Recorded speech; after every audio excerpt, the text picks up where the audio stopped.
Hello, hello. This is Latasha Andino. I'm back again with IP Law 101 and Bubbly. Um, this is the new Bubbly we're going to be testing out today. It's Elner Champagne, Elner Champagne from France. Super excited to try this. This is a brut. I'm not really a fan of extra dry champagne. It's a little bit too dry for me.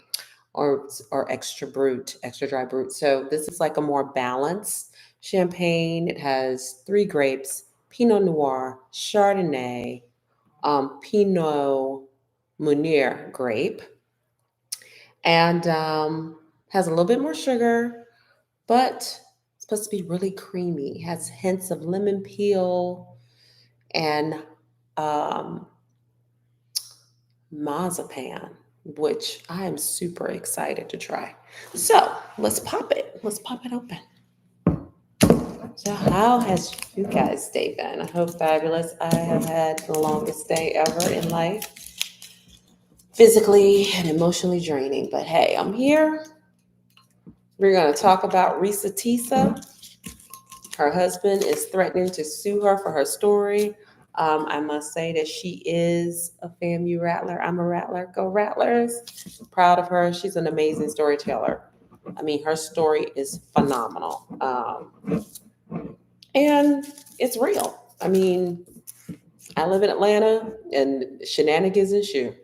Atlanta is definitely Babylon. Woo! Nice. Pop, pop, pop. Okay. Let's let it kind of simmer down a little bit. Super excited to try it. Y'all have to excuse my hair. Gotta change this hair. But here we are.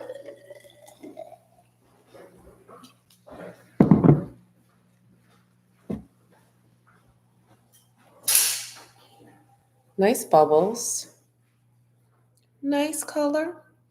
Smell. Smells really good. I can smell a little citrus, the lemon peel. Oh, that's really good. It's very fruity. Very, very fruity. Bubbly, but fruity. Fruity.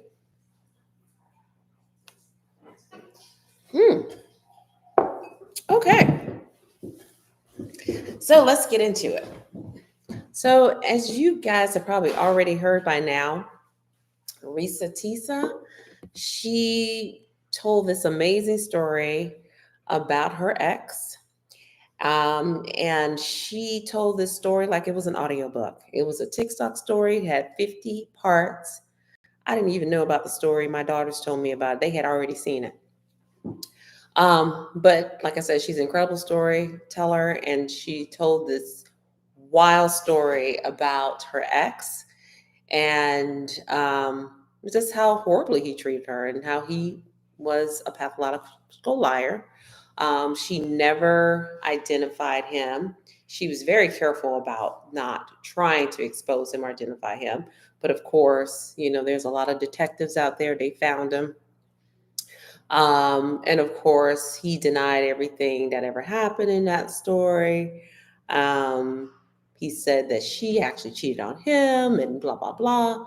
And now he's threatening to sue her. So he never stated the grounds on which he was going to sue her. But let's examine and see if he has a claim. The only two possible claims he could sue her under are defamation or libel and invasion of privacy. So, what are the elements of a claim for defamation? Or libel. So, defamation can be libel or slander. Libel is written, slander is something that is said to someone. And for that claim to have any teeth, it has to be false. So he would have to prove that everything she said was categorically false. And he would also have to prove that that false statement ruin his reputation, and cause him some type of damage. So, for instance, say he feels like it goes viral, he can't get a job, or he, is being harassed by the press or something like that. So, those are the elements that he would have to prove. So, but so if he can prove that these are false statements that she made and that she did them with intent, her intent has to be malicious, and that he had damages, he was damaged because of that, then he would have a claim. Now, the issue for him is any of these stories that she told, is anything she said about him, is it false? So that would be his biggest hurdle. So if she has the receipts and she can prove that everything she said is true, then there's one element that he would not be able to prove. Also, he would have to prove that she had the intent, it was malicious intent to harm him. So that's something that's debatable. And, if she's just telling her story and she didn't identify him, and she was really careful about not identifying him and his family, friends, anything like that. So it would be kind of hard for him to prove that she did this with intent, like with malice. Third, he would have to prove that he suffered some type of damage. So, for instance, he wasn't able to get a job because the story went viral, or he was being harassed by the press. People were contacting him, or it caused some type of damage to his family or friends or something like that. So, those are the things that he would have to prove to have a claim under defamation, which includes libel or slander. Also, he could possibly have a claim for invasion of privacy because he is a private individual.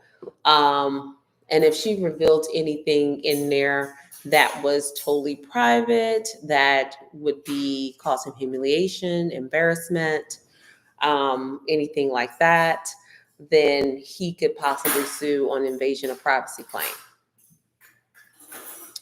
Now, the thing that he would have to prove for invasion of privacy is that she revealed his information. The one thing Reesa Teesa did not do was ever reveal his name. She never identified any of his family members or any of his friends. She didn't reveal where he worked, anything of that nature, not even really being truthful about where he lived or where he was from, to ensure that he wasn't identified. So he would have to prove that anything she said could easily identify him as the person that she was talking about.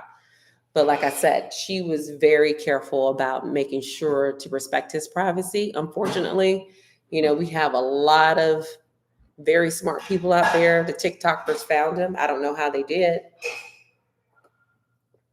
but he has been found. And of course, he has come forward because I'm sure he wants to enjoy some of this viral fame as also. So those are the only two grounds that he could possibly sue Reesa Teesa on. I do know that she's recently been signed to a huge talent agency, CAA, and apparently there are a lot of streaming services and networks and people reaching out to her because they want to make her story into a series or a movie or something of sorts. So the sister will get paid, for the story eventually. So kudos to her for that. So if you have any questions about libel, slander, which includes defamation or invasion of privacy, you can always send me a message. DM me. You can find me on Instagram at IPLaw101. You can also find me on Twitter, X now, at IPLaw101, and Facebook. Bye. I think that's gonna pick up, but let me hear it.